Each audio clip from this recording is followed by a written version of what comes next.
न्याय के रास्ता पे मेरा बच्चा को फंसाया गया है और मुझे कानून इंसाफ दे, कानून पर मुझे भरोसा है। देखिए, आज माननीय न्यायालय के समक्ष फाइनल बहस हो गया। ये आप लोगों को बता दें कि ये केस में आज जो प्रेयर हुआ है वो प्रेयर दो चीज़ों को लेके हुआ है। प्रेयर में ये हुआ है कि ये बातें कोर्ट में आज स्थापित हो गई, रिकॉर्ड पर आज चार्जशीट भी जमा कर दिया गया और चार्जशीट में ये बातें आ गई कि ये लड़की फर्जी सर्टिफिकेट बनाई थी अपने उम्र के संदर्भ में। तो ये बात रिकॉर्ड पैराग्राफ 148 है डायरी का, जिसमें इस बात का जिक्र हो गया। तो ये पूरा फाइनल आर्गूमेंट हो गया कि ये इसमें इनके माता पिता और अन्य लोगों को निर्दोष साबित हो गया। इनके माता जी सब पर भी इस केस में फंसाया गया था। तो डायरी के पार्ट में उन लोगों को 4 आदमी को आज बता दिया गया कि निर्दोष थे। और चूंकि वो रोशन की गिरफ्तारी हो गई थी, तो जब कोई व्यक्ति गिरफ्तार हो जाता है तो पुलिस को मजबूरी में चार्जशीट उसके सपोर्ट में देना होता, नहीं तो पुलिस पर कार्रवाई हो जाएगी। लेकिन पैराग्राफ 148 में पुलिस ने लिखा है कि हम एज के संबंध में जो प्रमाण पत्र था वो फर्जी पाया गया था। ये एक रिपोर्ट, मैंने जो कहा था कि रिपोर्ट आ गया है, वो रिपोर्ट देखिए नगर निगम के संबंध में यही रिपोर्ट है कि उम्र के संबंध में फर्जी ये प्रमाण पत्र बनाई थी। ये आया कि देखिए जन्म प्रमाण पत्र सत्यापन के संबंध में, ये देख लीजिए, जन्म प्रमाण पत्र के सत्यापन के संबंध में 14/5/2000 का सत्यापन किया गया। जांच के क्रम में पाया गया कि उक्त शिशु का जन्म प्रमाण पत्र अधो हस्ताक्षरी के कार्यालय से निर्गत नहीं किया गया है। उल्लेखनीय कि पत्र के साथ संलग्न जन्म प्रमाण पत्र में अंकित पंजीकरण संख्या का भी मिलान किया गया, जिसे कार्यालय द्वारा गलत पाया गया। तो ये जन्म प्रमाण पत्र वो गलत दी थी, ये भी आज वो रिकॉर्ड पर ये आ गया। ये नगर निगम पटना का जो है सब रजिस्ट्रार के जन्म और मृत्यु का जो देते हैं उसने ये निर्गत किया था। तो यही कोर्ट में आज हुआ कि ये फर्जी कागज बनाई थी उसको झूठा मुकदमा में फंसाने के लिए। तो इस सब पर सारे चीज़ों पर बहस हो गया। जज साहब बहुत गंभीरता से सुने, लेकिन चूंकि चार्जशीट जो है वो कस्टडी में था तो चार्जशीट जमा करना पड़ा। 4 लोग को और अन्य अभियुक्त बना गया था, उन लोगों को दोष मुक्त कर दिया गया पुलिस के द्वारा ही। लेकिन इसके में पुलिस खुद फंस चुकी थी, जो निर्दोष था तो उसको आप जेल कैसे में भेज दिए। तो हमने ये कहा कि धन और बल का इस्तेमाल करके एक होनहार लड़का को जेल में भेज दिया गया था हुजूर। तो जो झूठा कागज बनाकर मिला, तो मेरा प्रेयर ये नहीं है कि रोशन रोही को बेल कर दीजिए, हमारा है कि रोशन रोही को मिले बेल और जो झूठा मुकदमा में फंसाया है उसको मिले जेल। इसी पर गंभीरता से जज साहब ने सुना, ऑर्डर को रिजर्व रख लिया गया है। ये ऑर्डर जैसे सब कुछ सुनने के बाद शाम तक में वो ऑर्डर पर दस्तखत होता है, जिसमें बताया जाता है कि आखिर फाइनल ऑर्डर वो क्या किए। तो इस तरीके से रोशन के केस में आज अप टू डेट हुआ कि निचली अदालत में आज बहस हो गया, फाइनल आर्गूमेंट हो गया। अब वो निर्णय जो है तो जज साहब लिखाएंगे और तब वो इंटरनेट पर वो दिया जाएगा।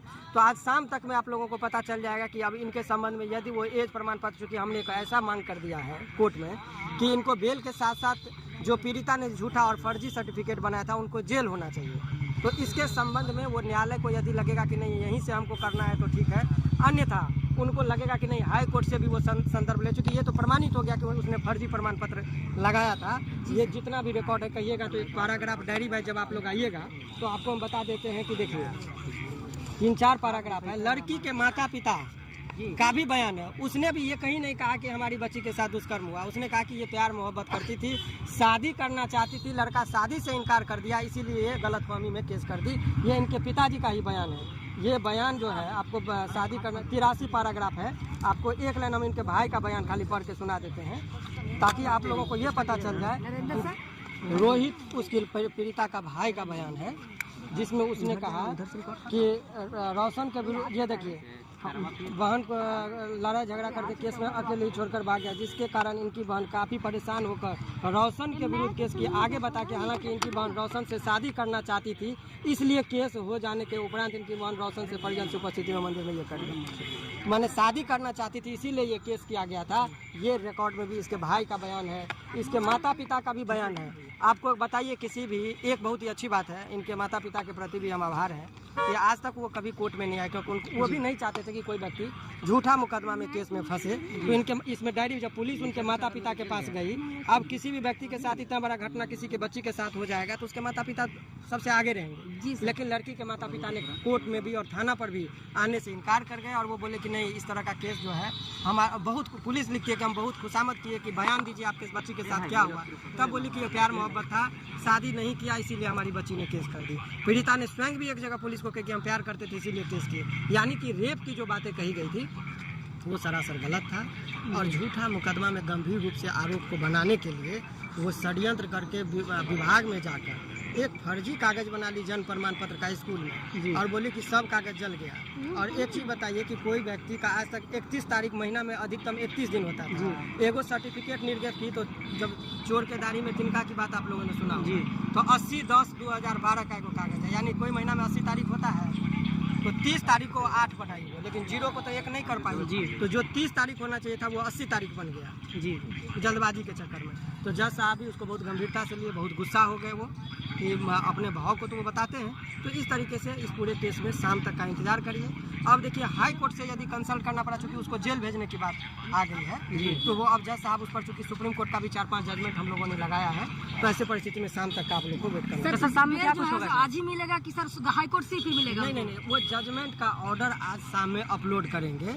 तो जो हम लोगों ने जो प्रेयर किया है, फैब्रिकेटेड किया है, क्या वो इंडिपेंडेंट जांच एजेंसी को देना चाह रहे हैं कि क्या कर रहे हैं, तो ये लोअर कोर्ट का पैटर्न होता है कि वो जैसे हाई कोर्ट में हम लोग को तुरंत बहस किए तुरंत ऑर्डर लिखा दिया जाता है, लेकिन डिस्ट्रिक्ट कोर्ट में ऐसी पैटर्न नहीं है। वो सारे बात को सुन के वो लिख लेते हैं, शाम में वो बता देते हैं कि हम अलाउ किए कि डिसअलाउ किए। शाम में क्लियर पड़ जाता है। तो शाम तक का इंतजार करिए जब वो फाइनल ऑर्डर होगा। लेकिन इनके पिताजी भी थे, बहस के दौरान क्या हुआ, रोशन रोही के पिताजी हैं, वो आपको बताएंगे। चलिए पिताजी क्या बोलेंगे, क्या हुआ है सर?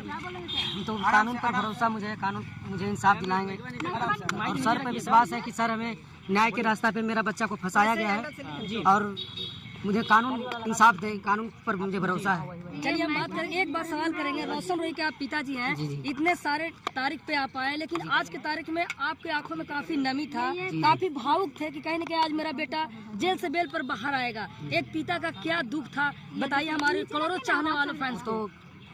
खुद हम क्या बताएंगे, तो आप लोग खुद देख सकते हैं और देखे होंगे कि हमारे बच्चे को जब फंसाया गया तो मुझे तो बाप का दर्द तो कलता ही है, लेकिन मैं ज्यादा इनसे क्या कानून का विश्वास है। वो आइएगा ऑफिस में। चलिए कानून पे विश्वास है मुझे।